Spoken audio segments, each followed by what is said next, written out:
What up, it's Brandon here, and today we're going to be talking about why you should choose rollerblading over any other freestyle sport. Filming this in my bathroom because there's a whole lot of construction outside, and honestly I think my bathroom is probably the best lighting in my house. Let me know what you think. Anyway, first off I'm going to tell you I have a lot of bias here because I am a rollerblader. I've been rollerblading for the last 9 years or so keep that in mind. What I want to do here is I want to tell you why I chose rollerblading and go through the pros and cons, and then tell you what you should do, more or less. I came across a post on Reddit, a guy couldn't choose between rollerblading and skateboarding, and it inspired this video, so shout out to that dude. So first off, let's tell you what got me into rollerblading. Way back when I was in primary school, here in New Zealand we have these things called Wheels Day. I'm saying that because my girlfriend doesn't know what they are, so I assume that people around the world don't know. It's a day at school where you bring something with wheels on it to roll around it at interval and lunchtime. At the time I had nothing to bring but rollerblades that I brought. The whole reason I brought rollerblades is because I love the TV show Mega Man, and the dude had rollerblades, I'm pretty sure. So yeah, I bring them to school, and that's when I met another rollerblader. His name was Ethan, and he had some better skates than me, and he was doing tricks. I mean, he didn't have aggressive skates, but he was still doing tricks. He was doing like jumping stairs and like trying to do manuals and stuff. He invited me to come back after school to learn some tricks, and so I did, and this is where it all began. It's crazy to think that something like that led to where I am today. After that, me and him used to go around Ashers skating like after school every day. Ashers is my hometown, by the way. I remember going around all the spots and being like, one day we're going to be able to skate this. And no, I can. It's really crazy to think about how far I've come. Sadly, that dude doesn't skate anymore. I think he went to the army or something. But shout out to him for getting me into it. That's my background for rollerblading. I do have a background in skateboarding too. I did try skateboarding for a little bit. Way back in the day, my friend got the game Skate, the first one. And I was playing it heaps while it was raining over the holidays. And it really inspired me to try skateboarding. So the same friend hooked me up with a skateboard. It was this really ugly, like warehouse with no pop, spray painted blue board. And I was getting alright with it. I still struggled with the real basics. I couldn't even like roll around, but I was getting ollies and pop shove-its. I was doing it for a good week, which is not a good commitment, I know, but the whole reason I stopped was because one night I was up at it was probably like 1 AM in my room. My room was like a sleep out, so it was away from the house. My parents couldn't hear everything that was going on. But I was up anyway, and I was trying to practice ollies and pop shove-its and stuff, and I missed a landing. The board slid out and smashed straight through my sliding door window. This is when I decided to stop skating.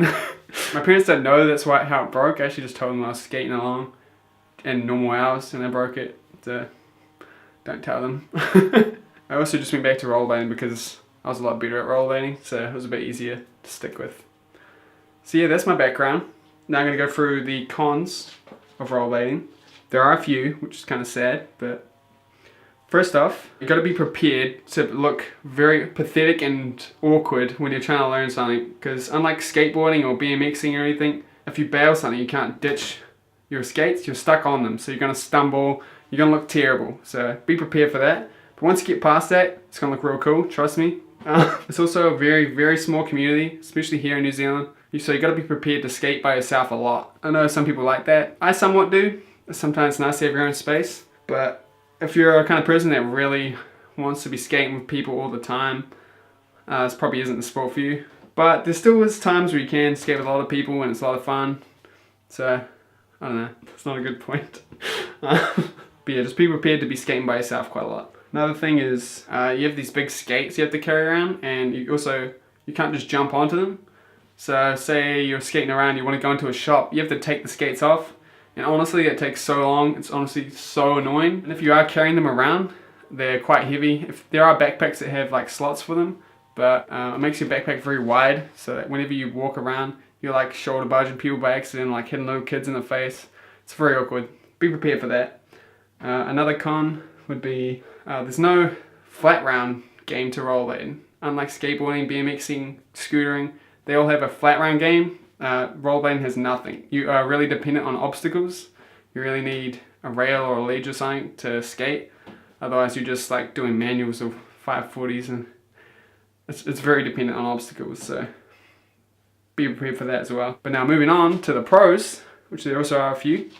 Despite the community being very small, it's also very accepting since it's so small.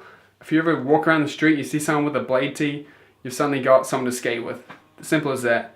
Everyone's very accepting. You could go anywhere in the world as a rollerblader and you're going to have a place to crash you're gonna have someone to skate with. And I feel like in skateboarding and other things, it's kind of so much bigger that there's a chance that that can't happen. You might just be ignored, you know, it's too big.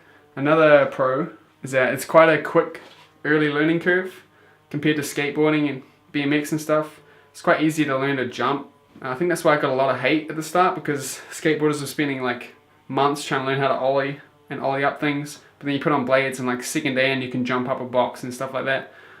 So this is good because it can make you feel like you're good at the sport quite early. Feeling like you're good at something can help you get better at it, if you ask me. Another point on that is, since hardly anyone does rollerblading, it's quite easy to be good at it. If you go to a skate park, people have probably never seen rollerblading before, so they're instantly going to think that you're good at rollerblading. And you know, that's a good confidence boost that helps you get better.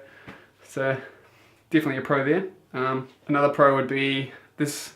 Definitely, in my opinion, rollerblading, you can express your own unique style the most out of any other extreme sport. I feel like you have a lot more control over your body in rollerblading, and it's more reflective in how you skate compared to like BMX when you're on a bike and skateboarding. Not that there isn't style in those sports, there definitely is, but I think it's more pronounced in rollerblading.